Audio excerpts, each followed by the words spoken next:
Hi, just wanted to talk to you a little bit about stress today and how you manage your stress. So I'm going to talk to you about your stress bucket. So we'll start off with our heading, managing stress. So obviously life is full of stress. We need stress, it's not always a bad thing, but what we don't want to have in our life is too much going on at any one time. So we want to feel that there's always a balance. So there's some good stress, some bad stress, but overall we're managing it through the way that we live. So I'm going to talk to you today, an idea from Dax Moy, about your stress bucket. So here is your life. This is your stress bucket. And in an ideal situation, we'd be living a balanced life so that the stress levels just rise and flow as we go through life and never get to the point that they're overflowing too much. So what sort of things do we maybe have in our stress bucket that are going to cause us problems? So for example, if you've got young children, you may well not sleep through the night every night. So lack of sleep is going to cause a stress on your body. It might be that you don't eat very well. So poor nutrition and lack of hydration can be a real stress factor for your body, and it's going to have a real impact on things that you do.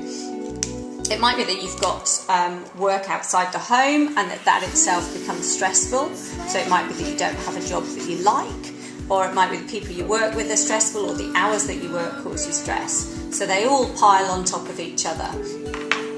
What else can be stressful? So relationships, that can be with your partner, with your family, but cause an awful lot of emotional stress. So imagine how you feel after an argument with somebody.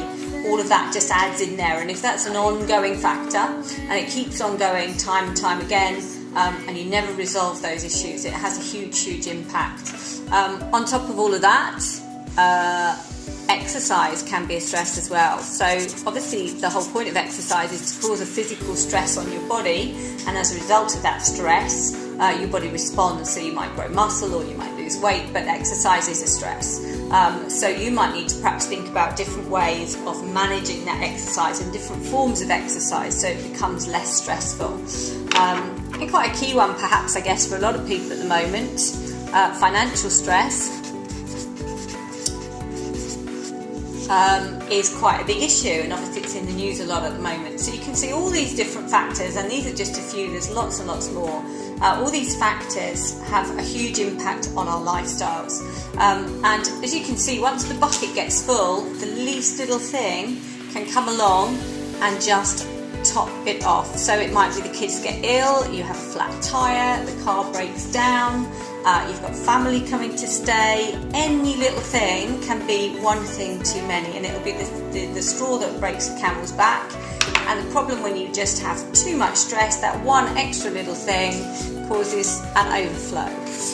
And that can manifest itself in all sorts of ways. There might be a real full-on mental breakdown. It can be just a physical thing, so you might keep getting pulled muscles, have recurrent injuries, you might struggle to recover from coughs and colds.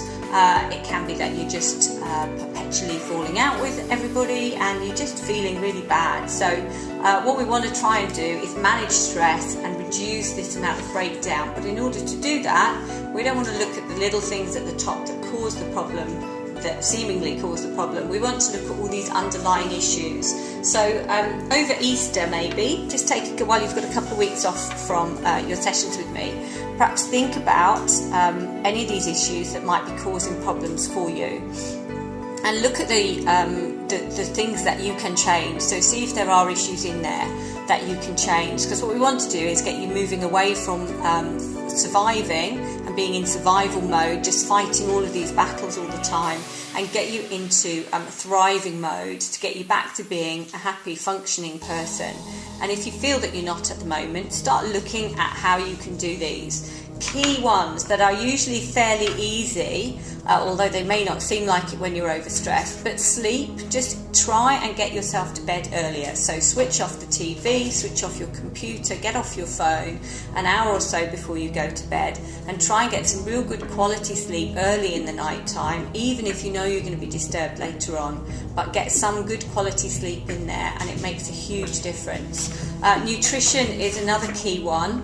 Obviously, it's not always easy if you're responsible for feeding the whole family. It's easier sometimes to fit in with them, but just try and make sure that at every meal you've got a really good balance of healthy nutrition. So you're eating vegetables, you've got some protein going in, and just try variety. So look for vegetables different colours, fruits different colours. So you're just packing each meal with as much nutrition as you can, and that really buffers you against all the other things that you might be putting into your body. So you can do a lot by looking at that.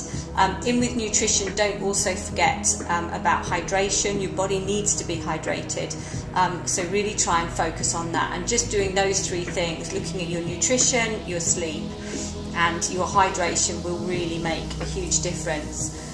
When it comes to exercise, you don't always have to be pushing and pushing and pushing. Sometimes you need to take a rest, so hopefully you'll do that over Easter, and maybe just spend some time doing other forms of exercise. So rhythmical, low intensity exercise is great for stress relief, so walking, swimming, anything that just gets you outside ideally, because that helps your feel good hormones anyway.